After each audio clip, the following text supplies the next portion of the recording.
Welcome to the Andrew Holland Podcast, where we explore the stories of successful people, get insight and advice from individuals who have accomplished amazing things, and dive deep into understanding ourselves as human beings. Now, here's your host, Andrew Holland.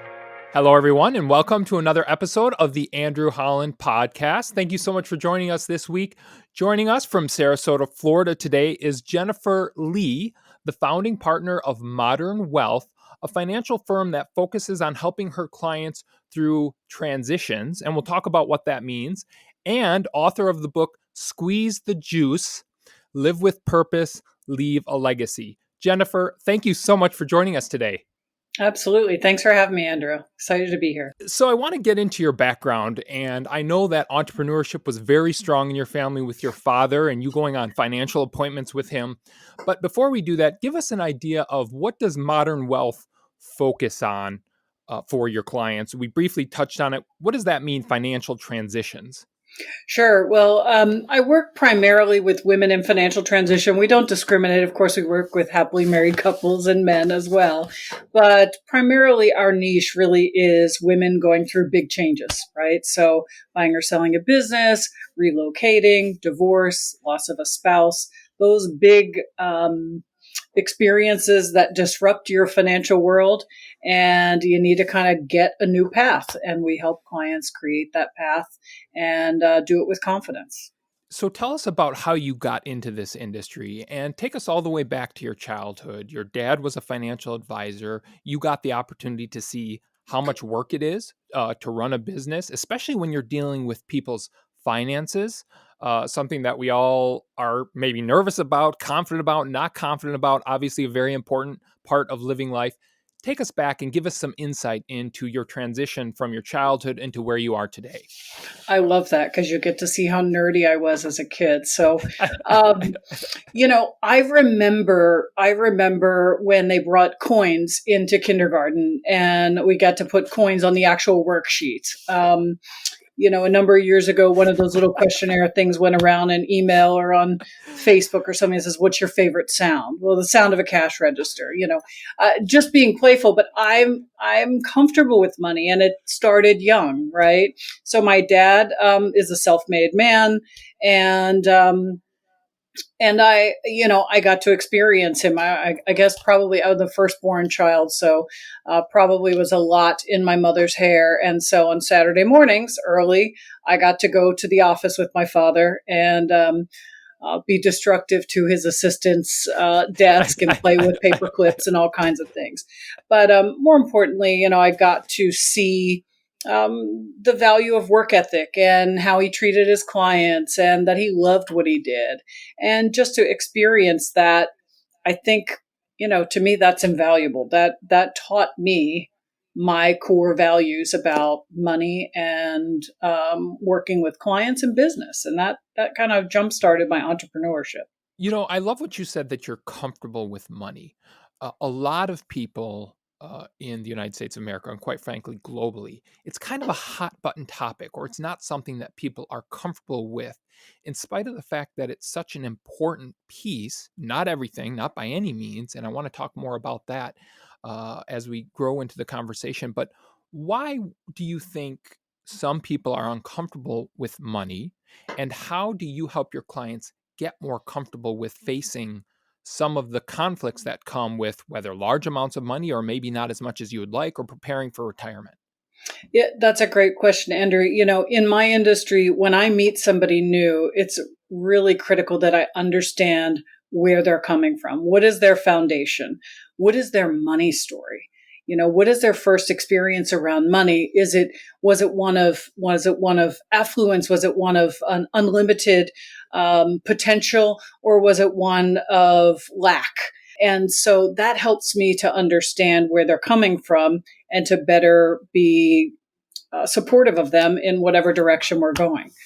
So understanding your money story is important for me to help them get moving forward. Like, I already know that you're incredibly comfortable with money, and you're an entrepreneur, and you're boom, boom, boom, and you're very comfortable in that space. But that probably makes a lot of people nervous too, right? They're not entrepreneurial. There are people who really are paycheck people, and that's okay. There's nothing wrong with that. It's just they're going to be more comfortable with somebody else giving them that paycheck.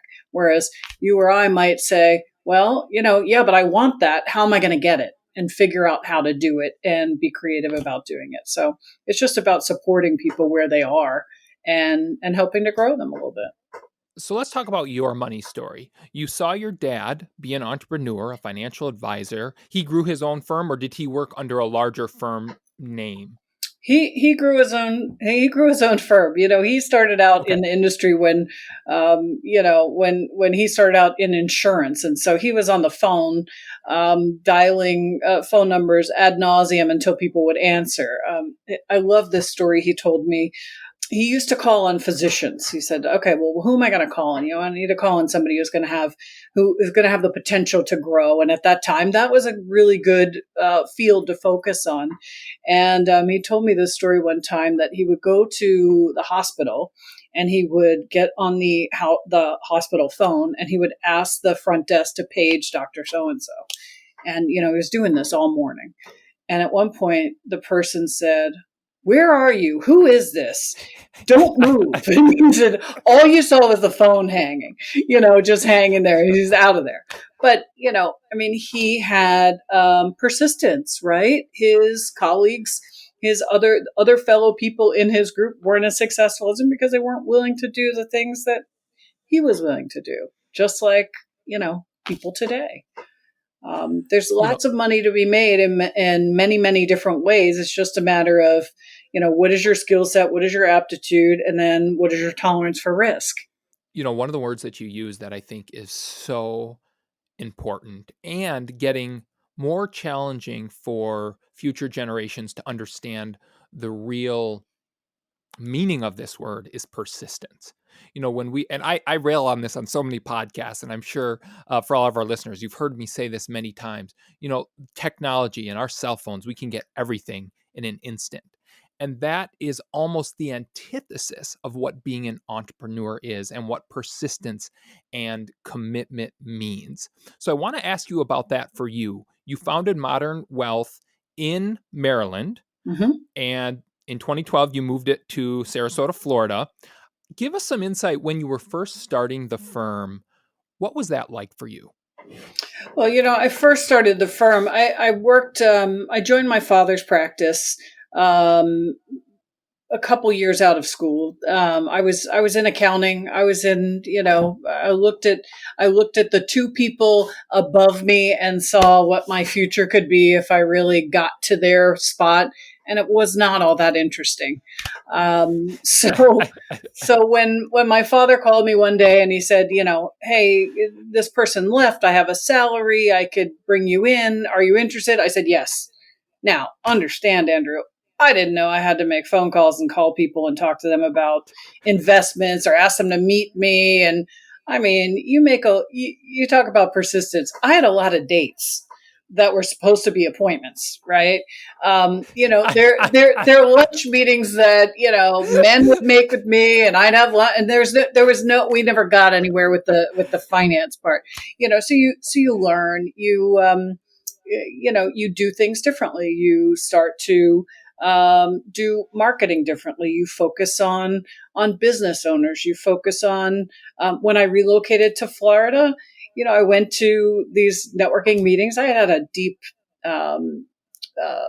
lots of contacts in Maryland, right? I knew nobody in Florida. So when I went to these networking things, I had to meet people. And if you're a financial person, don't ever say this, but I started and I said, oh, hi, Andrew, what do you do? And you tell me, and you say, what do I do? And I say, I'm a financial advisor. And you go, oh, I have one of you. Or with the women, they'd say, my husband handles that. And that made me nuts, made me absolutely nuts. So that was really the catalyst for me to take a pause, look at my best clients, look at my favorite clients to work with, those who are raving fans, those who I can help the most, those who I enjoyed working with, and those are women in financial transition. So Now, when I go and somebody says, well, what do you do? I say, I work with women in financial transition. And they go, well, what does that mean? And I said, well, I find that women going through divorce, recently widowed, having a lot of balls in the air, they really need an advocate. They really need somebody to help them create a path forward. And so they can go, confidently into their future. And they go, oh my gosh, where were you when I was going through my divorce? Or they say, my best friend is going through a divorce. Can I have your car? So it's just a more natural access to that it's less threatening. People don't want to talk to insurance people. They don't want to talk to financial people because they think we're trying to get their money. What you just said there, Jennifer, is powerful on so many levels. First off, you're doing the exact same thing, but the way you presented it, I'm a financial advisor, wall goes up, versus you found a niche that works really well. Niche. I always say niches get riches, and I want to talk more about that. And you transition to, I help women going through financial transitions. I mean, just the welcoming nature. And so for everybody listening, I want you to focus on what Jennifer just said. Doing the exact same thing. She didn't change her business to reflect what she was doing. Her business was her business. She changed how she talked about her business. I mean, I don't know if you realize how incredible that is, Jennifer, but just that in that little sentence, and obviously you changed it, as you said, based on the feedback, what was successful and what wasn't. And I think that's where a lot of entrepreneurs, it's why I do this podcast, so they can hear things like that from you who has been incredibly successful. Sometimes it's just a small change in how you're marketing your firm. I think the other really important piece is you took a look at your business, and I want you to talk more about this because how old were you when you moved to Florida? 40. And you were starting over essentially, right? Well, I mean, the good news is when I relocated, I didn't lose any clients, right? So I kept all my clients in Maryland. I didn't have anybody to go to lunch with, or meet with in person. So, Zoom was not a big deal then. You were just on the phone. And I would fly home periodically. But yeah, I had no new clients or new prospects in my new location because I didn't know anybody yet.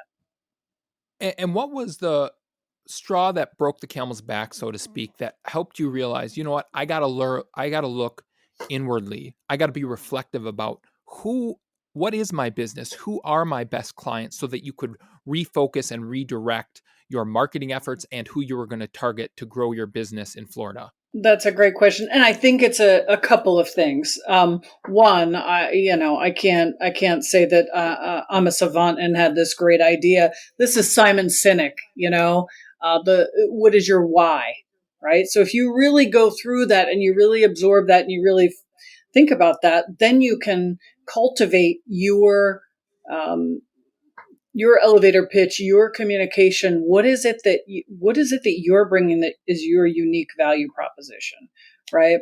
And I also think it's important to take the time to look at your existing people, and you can segment it any variety of different ways in my industry by assets, but more importantly for me, it wasn't so much does this person have money. It was, does this person naturally refer me business? Do I enjoy working with them? Are they receptive to my advice? And is it something that I can help them long term? Right. So those had higher points than somebody who just had a bunch of money. And honestly, over time, if they don't meet those other criteria, they don't stay. And I'm not interested in, meeting a client and doing one transaction. That's not really of any value. I want a client for 20 years, right? I'm in this business for a long time and I love what I do. And I want to help them get through everything from raising their kids, building their business, selling it, figuring out what they really want to do, and all the while squeezing the juice out of their life, right?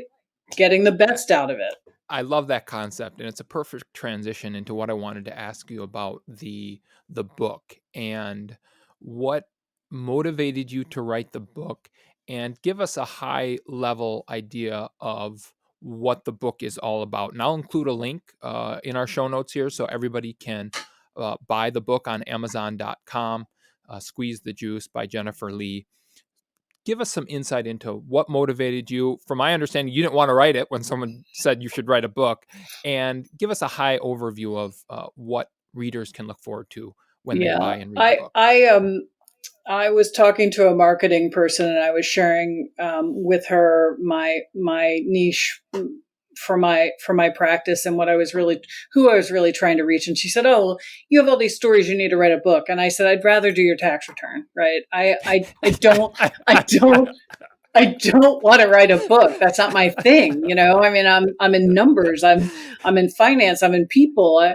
And she said, "Well, just humor me. You know, here are the stories that you told me, and you know that could be a chapter." And she goes, just write them down." And so I did that, and you know, had, I don't know, 10 or 12 pages.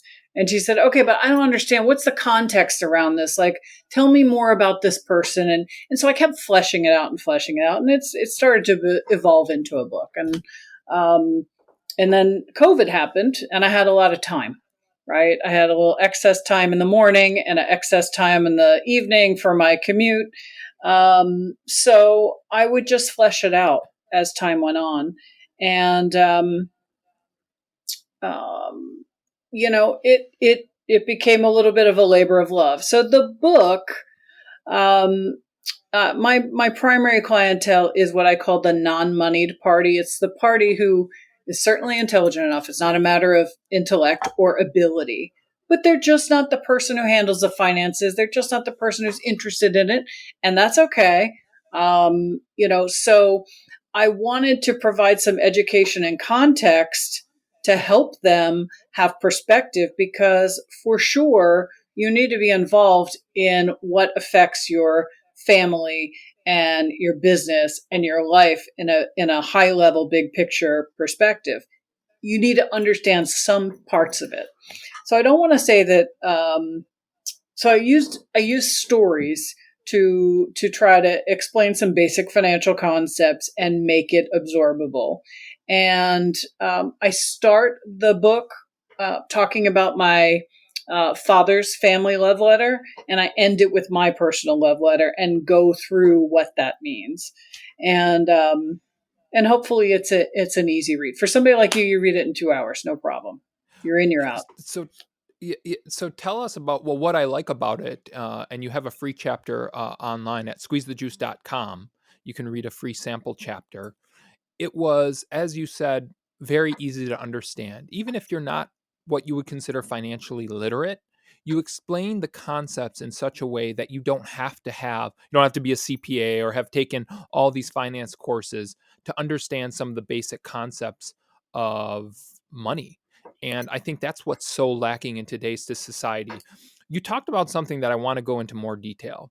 And what was intriguing, you know, as we were prepping for the podcast, you talked about, and your colleague Kristen talked about the love letter and using a love letter to grow your business and define the purpose in your life.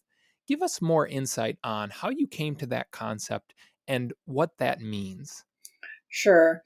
So, you know, as we age and we mature in life and experience, you do things because you're ambitious, or because you're trying to feed your family, or because you're fulfilled by growing and expanding things.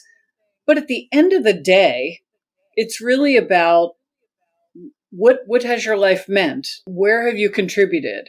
Whether it be to society, to a child, to your spouse, to your family. It's about taking care of your people, right?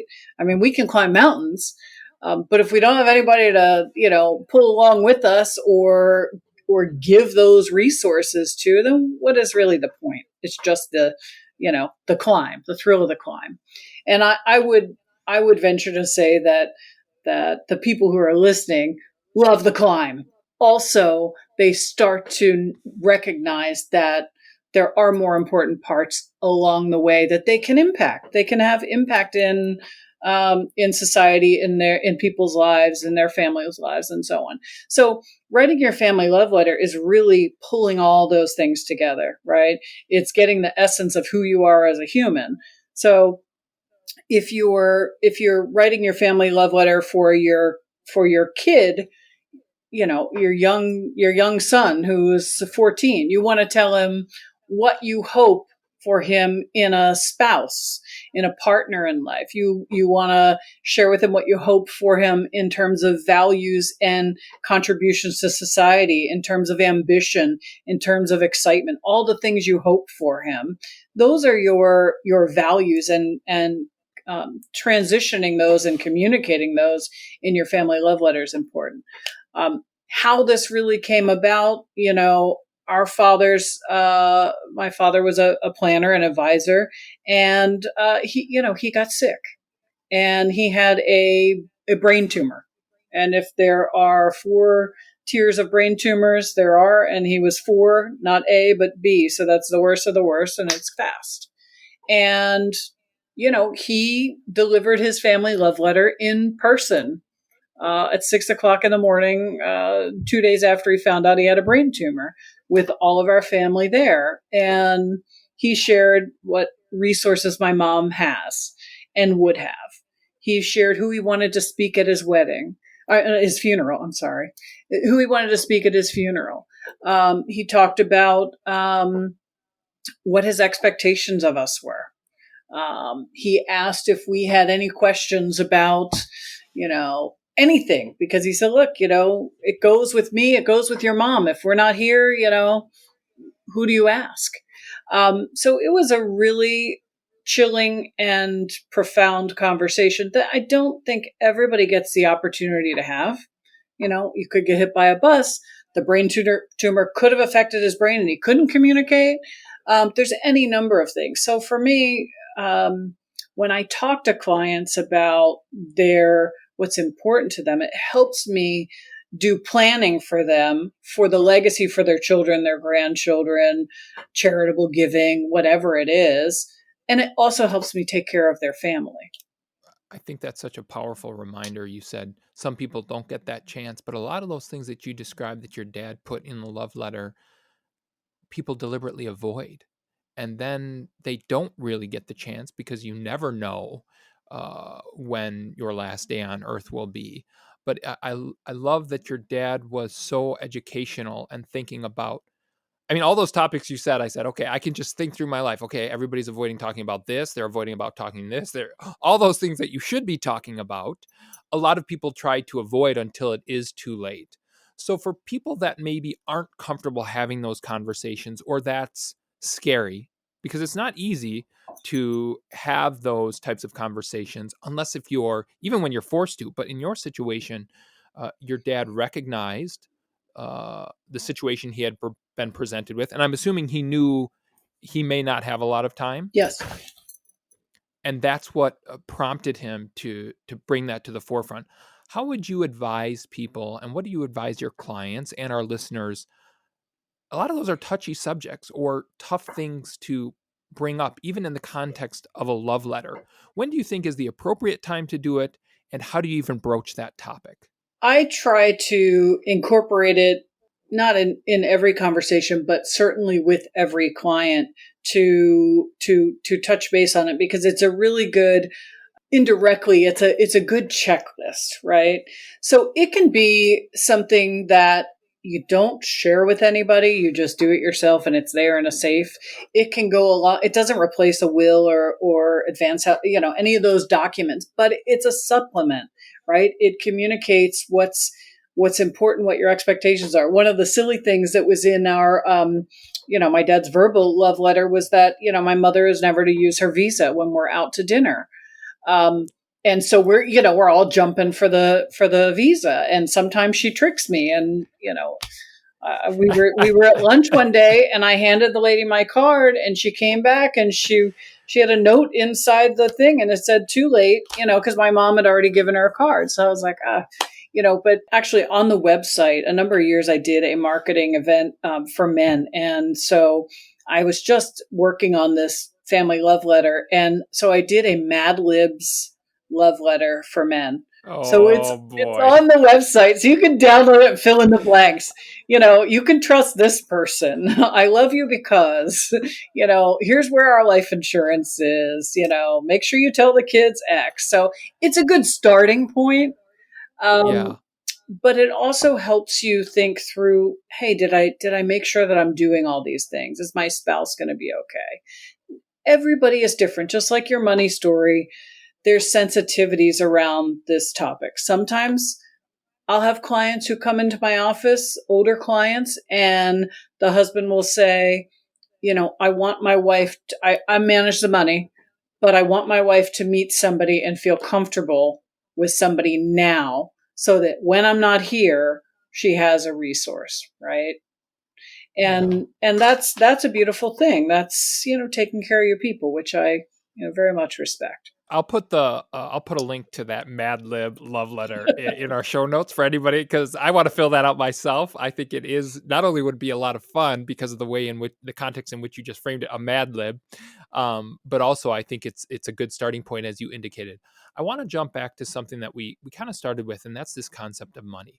And you touched on this when you were talking about, if you're just in it for the climb, but you don't have anybody to share it with, what's the point? Why do you think our society, particularly around success and entrepreneurship and financial advising, I want to talk a little bit more about that, but uh, this idea of you scrimp and you save and you save and you save and you have this big amount of money, but now you're 70, you can't do anything. And there's a few different philosophies that are becoming more popular that, okay, investing and living your best life is more about just not buying that $5 coffee every day or 3 times a week just so you can have an extra $100,000 when you're 70 or 75. But before we do that, why do you think our society places such a high value on money, and not money itself, but that seems to be what everybody thinks about in business, and that almighty dollar, when at the end of the day, anybody that has had money knows, so you achieve a certain goal, how fulfilling really is it? And a lot of people who have been there, they say it's very empty. Yeah. Why do you think that is? It's interesting. I was just having lunch with a colleague a week or so ago, and she's an advisor, and she's doing very well. And I had made a comment a couple of months ago, and to a mutual friend, and the mutual friend reminded her because she was going through a struggle with her business, and the comment was, how much money do you need? Like, she's already successful. She doesn't need another 200,000, another $1 million. Like, she doesn't need it. Right. So I think, there's a lot of people, many, many, many people, hustling in the entrepreneurial world to make it happen. Right. And once you make it happen, then there can be a pause where you can reset and kind of, um, reassess where your values are and what's next. Like, why are you doing what you're doing? Don't just do it to hustle and do it, but what is it going to get you? Money and entrepreneurship businesses are just tools. They're a tool to get you something. They don't buy you health. They don't buy you peace. They don't buy you sleep, and they don't buy you relationships, right? So what it does is gives you opportunity to do things, opportunity to purchase a beach house, opportunity to vacation in Spain, opportunity to help a relative out, opportunity to give back to a community, opportunity to build something that's, fascinating that lots of people can use. Um, it's kind of hard because depending on where you are, it could be a poverty consciousness where you don't have enough to survive, right? People don't have enough to be able to save what they need to then have that asset and that resource at 70, and then there are other people who've saved enough, and, the idea of saving a little bit more doesn't necessarily benefit you, right? So that's where I come with the title of Squeeze the Juice. It's how do you get the most out of your experience, your business, this podcast, a trip, a conversation with a child. That's the juice in life, right? That's the good stuff. Yeah. So how do you do that with your job, with your work, with your influence, and money should just follow, right? You got to lead with I Yeah. think you got to lead with your passion and what, of course, you got to pay the bills, but beyond that, you really got to go with something that's more, that's deeper and more real. Yeah, you talk about how much is enough. And I think that's a really important question for everybody to ask at 20, 30, 40, 50, 60. And that number will change as you mature and age and you realize what's important. I know it certainly has for me. And I think it does for everybody, which is part of life, right? You're in your 20s and you're in college or wherever you are at that stage of the game. You're working for your first full-time job and you think I want to make millions or billions or whatever it is. Some people that's not a motivator. And I would argue that those who are not motivated by money, not that everybody doesn't need it, but probably are blessed in a certain way because this idea that money is going to give you all of these things that you think it's going to, as you said, it's not. You can't buy. I would say there's four things you can't buy: love, time, experience, and salvation, no matter how much money that you have. But talk to me about this concept of you have clients that are doing financial transitions. And it's estimated over the next 15 to 20 years that about $90 trillion of wealth is going to pass from one generation to the next. The largest wealth transfer that we've ever seen in modern history.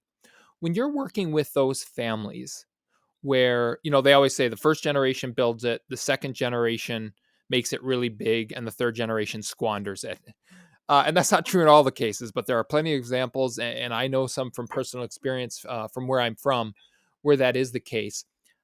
One of the things that when we were preparing for the podcast that you told me about, and I loved what you said, is you ask your clients who are in that situation, looking at passing down a significant amount of wealth to their children, well, or whoever they're passing it down to, are they ready? And you said a lot of times they say no. And you said, that's fine. Let's get them ready.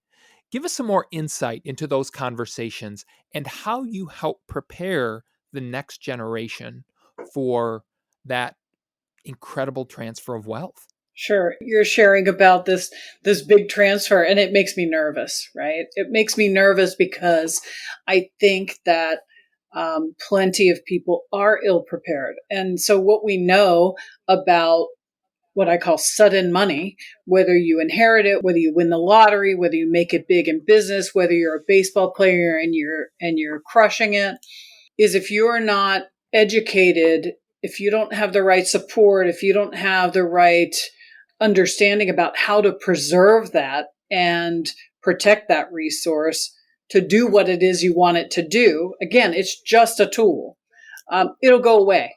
It'll be gone in 5 years because you'll buy a business that you really weren't really connected to, or maybe isn't your skill set. You might buy houses for every relative that you know. Who knows what you're going to do? It happens. So how do you prepare people? I work with my clients, and as they see their assets and we talk about their legacy, I ask them, are their kids ready? And when they say no, then it's about me initiating conversations with the children, right? Not sharing what the parents have, not any of that, but getting the kids ready in their own right. I mean, a couple of basics that have to go for everybody, that apply to everybody. Two things, two chapters in the book. Financial planning is simple. What do you have? What's your income, assets, resources, and what do you want? Right? I can't make up what you want. You got to tell me what you want. What do you want your money to do? Right? And then we can figure out what's in between, and that's my job. And so don't sweat that. And then secondly is understanding what is your discretionary number. So we all have money coming in, fixed expenses that has to go out. That other number is at your discretion. That's your Starbucks money. That's your electric bike at Costco on a Tuesday afternoon. That's your, steak dinner and expensive wine at Capitol Grill, whatever it is. That's at your discretion. So have some knowledge about that. And I'm not telling you you can't do those things. I'm just telling you, I want you to know where your money went. Right. And when we start to think about those things, it just reframes things for people. And I think they can make more thoughtful decisions that affect their future. And hopefully we keep that money a lot more than 5 years. Yeah, and that's great advice. I think boiling it down to those simple concepts, what do you have and what do you want your money to do? And that discretionary number, I love how you said income, fixed expenses. It's just like a business. It's just like being an entrepreneur. You've got your top line revenue, you've got your fixed costs, and then you've got those variable expenses. What are those variable expenses? In a personal life, you have a little bit more discretionary income over those than you do in a business. My guess is that based on your experience seems to work well for pretty much everybody across the board, that approach. It does. I mean, just like we talked about people being, it depends on their money story. It depends on their comfort level. So you kind of have to understand where they're coming from. They may be like, Mom and Dad have so much money. When I get it, I'll do what I want to do with it. I don't need to talk to you. On the other hand, they might be like, gosh, it's cool to have access to you when I don't really have those resources yet. And you can consult with me about my job and whether I should take this promotion or how am I going to invest my money more efficiently right now. That's neat. It really depends on the person, just like anything else. Not everybody is your client. Not everybody is a good fit, but you try to provide the parameters where they have the best propensity for success. I want to talk about the human side of entrepreneurship. And again, going back to the concept we were talking about earlier, society tends to glamorize entrepreneurship, owning a business, selling a business for gobs and gobs of money. But what you don't see is the 24/7, the Monday through Sunday work that goes in over 50, 60 years or whatever the time frame is that results in that output. We only ever glamorize the result, but we don't see the input. On that topic, what is the most rewarding story you've had the blessing to be a part of throughout your entrepreneurial career? In terms of a client that facilitated through something like that? Yeah. Or it can be something for you, something that surprised you being an entrepreneur yourself and what you didn't expect to be as rewarding as it ultimately was. Well, I can tell you a painful part and the silver lining I tried to build out of it, because entrepreneurship is statistically speaking, it's a big challenge, and it worries me when clients retire or they say, "Oh, I'm going to buy a business," and it's like, okay, well, let's really think through this, because I've had my own share of ups and downs, wins and losses. So, I own a second business, which is not in my purview, which I have no business owning. But I had business partners. They were supposed to run it. I was just the money, and then they failed me miserably. So my attorney helped me extricate them. So now, Jennifer Lee, author of Squeeze the Juice, wealth management firm owner of 28 years, owns a nail salon. Okay. I didn't used to even get my nails done. I don't want to own a nail salon. Right. But I have got a bunch of money in it, so I'm not going to let it fail. Right. So you have a team. So for me, I guess the silver lining is, I really enjoy the team. I really enjoy cultivating these young people who really just don't, they're 23, they're 25. I think there's a few that are in their 40s. But they are little sponges, and they're excited. And, the way I look at it, I am doing my part in contributing to society. I employ 14 to 15 people and in that business. I'm not making a bunch of money. I joke that my paper towels are tax deductible, but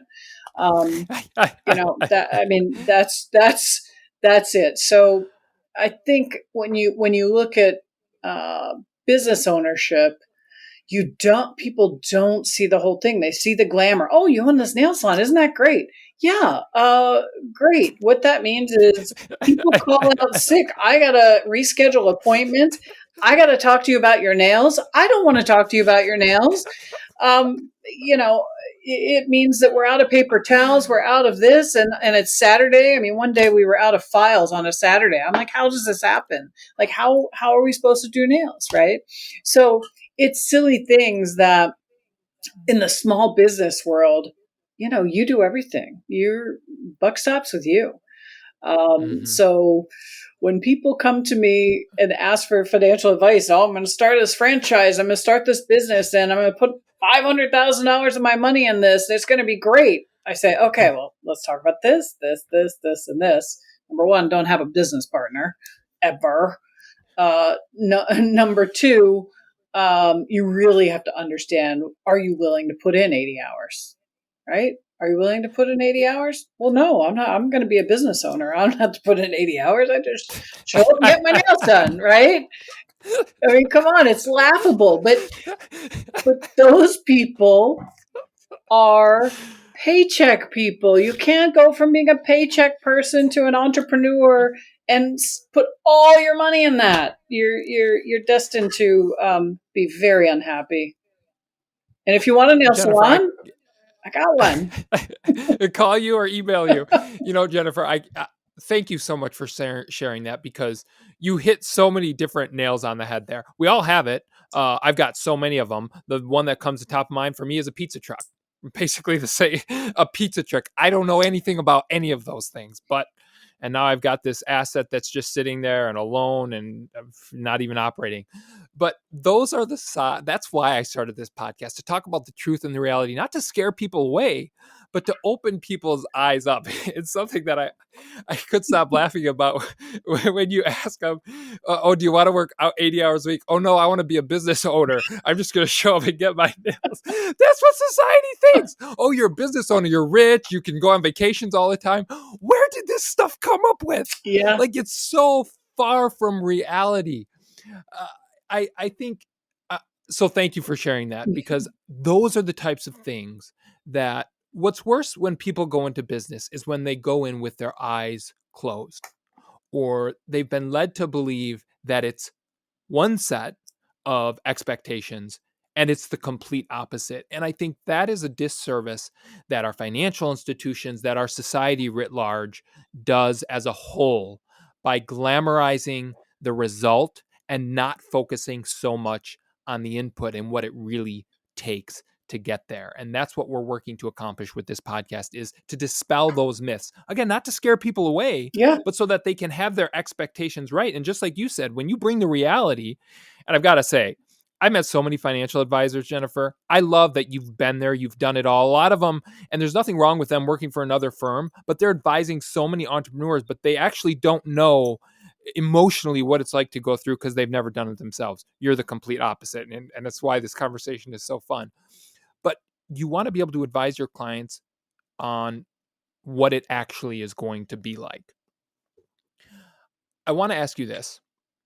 Why do you think some people are successful in entrepreneurship and business owners and others aren't, based on your experience and all of your experience with your clients? I think it is resilience. I think you have to be able to be beat down and get back up. I think it's a matter of how you go about. It's also a hustle factor. I think there's a quick thinking capability that is there. And it's preparedness as resources, right? It's having the right people in your corner. It's maybe having somebody who's been there before. It's maybe having other entrepreneurs that are friends. It's having a coach. It's really evaluating things.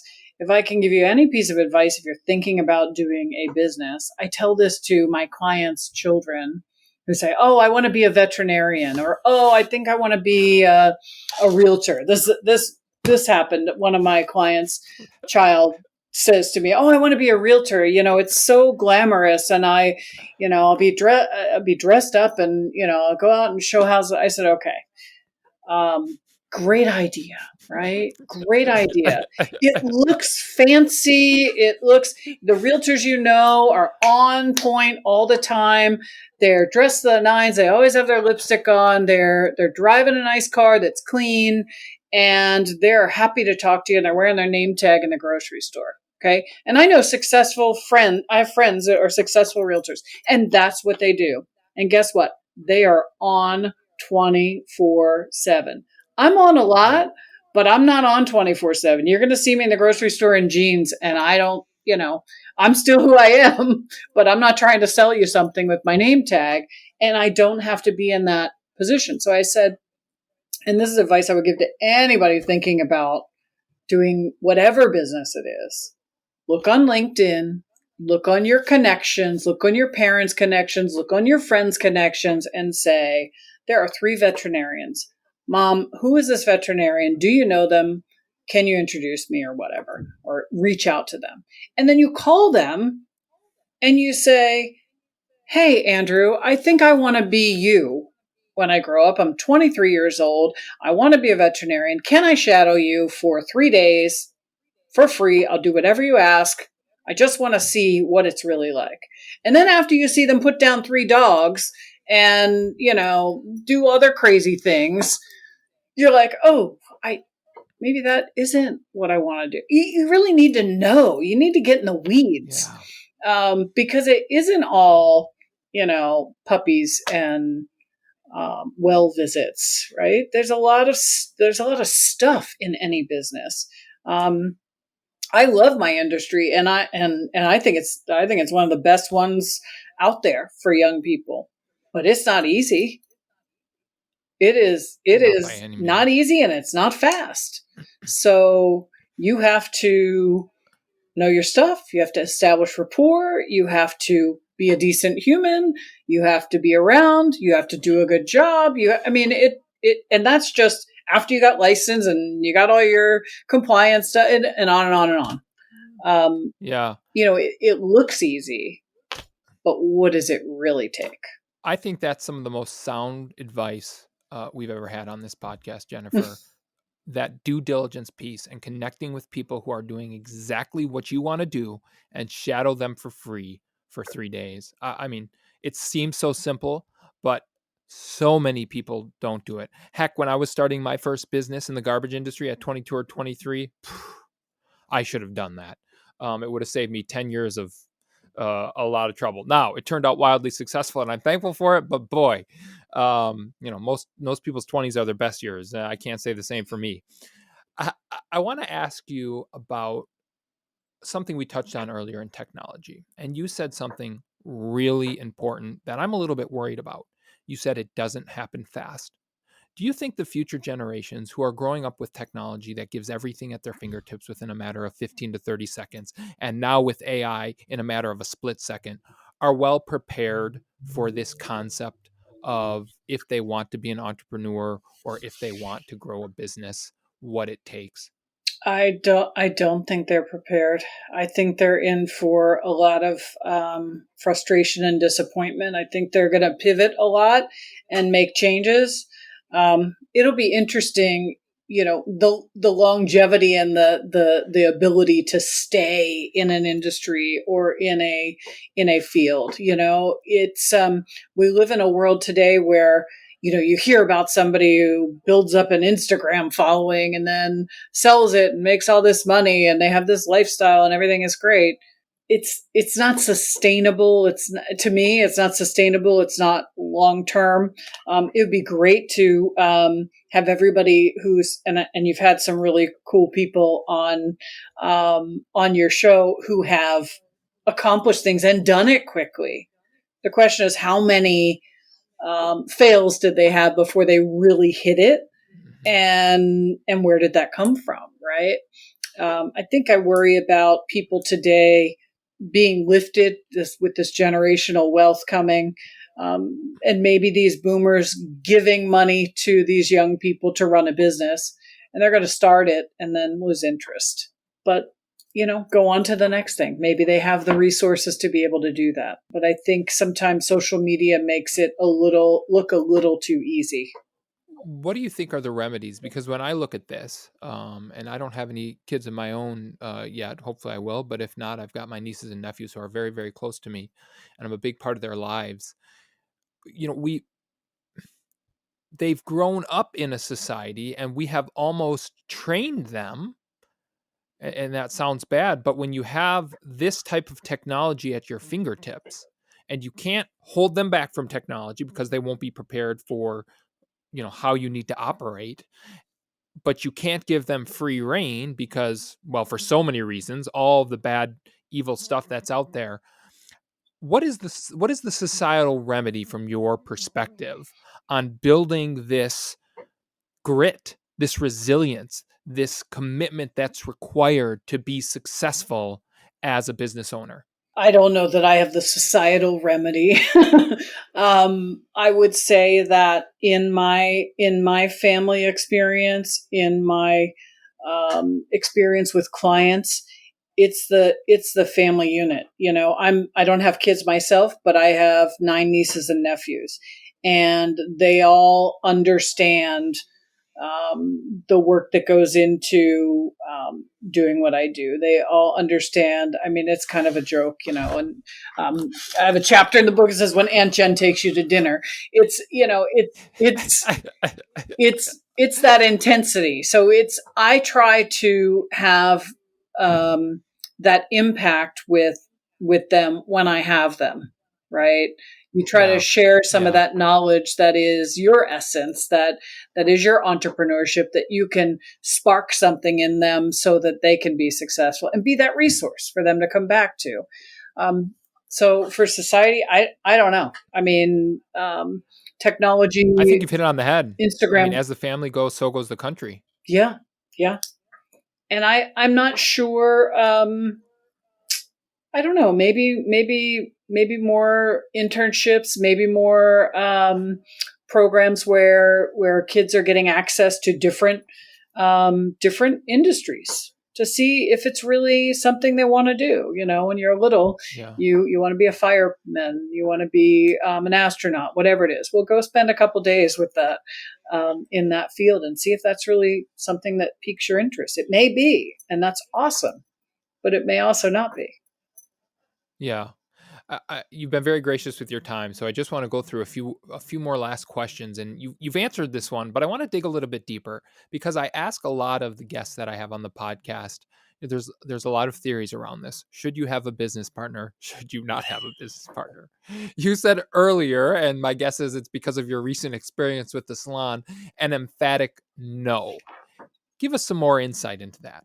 I think you should run screaming from a business partner. No, I had a horrific experience. Having a business partner means that you're depending on that person to hold up their end of the deal. You're only as good as your weakest link. And so if you don't communicate, if the person just stops holding their weight, it's a problem. So I'm of the opinion that maybe you can hire off with a bonus structure that person, or there can be energy put into the business for a percentage ownership of the profits, right?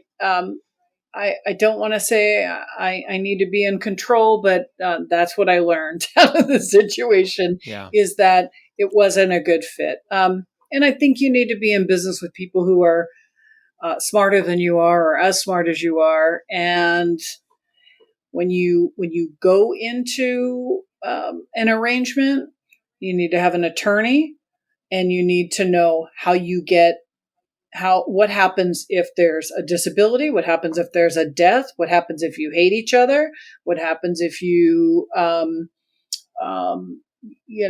what happens if it doesn't, you want to end it or you sell, Yeah.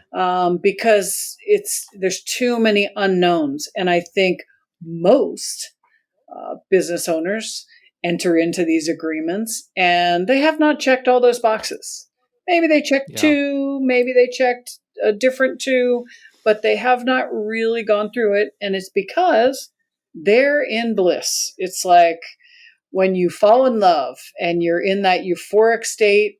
We're going to build a masterpiece and it's going to be amazing. And we're going to, do all these things. And that's great. I hope you do.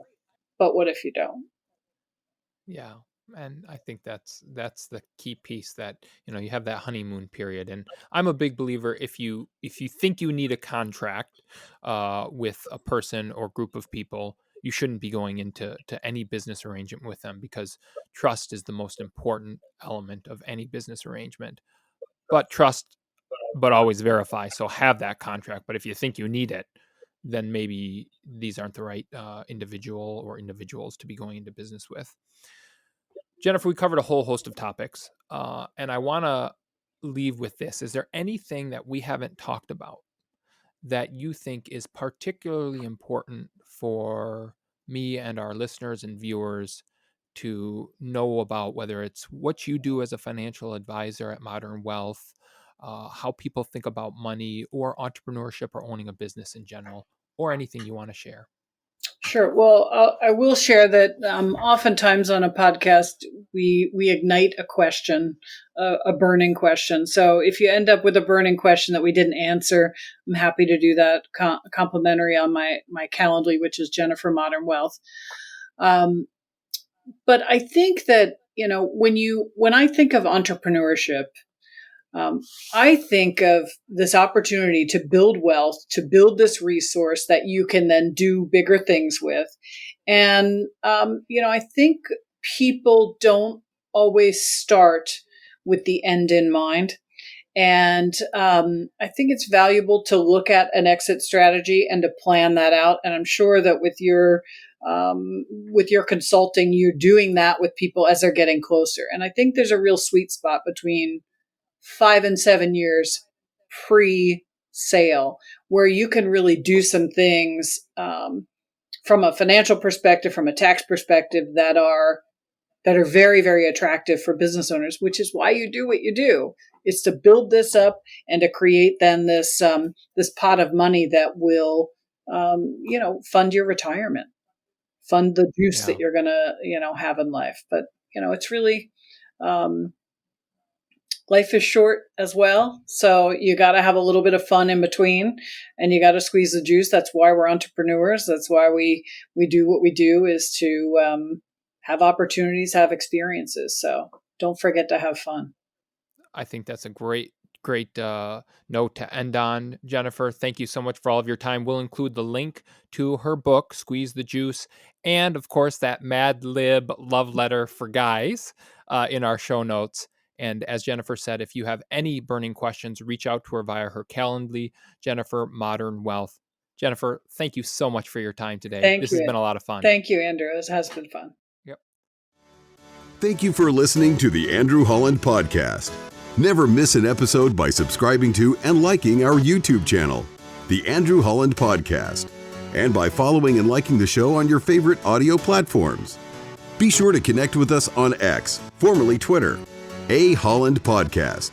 That's A Holland Podcast, so you can interact with Andrew, the team, and our guests throughout the week. Thank you again so much for listening.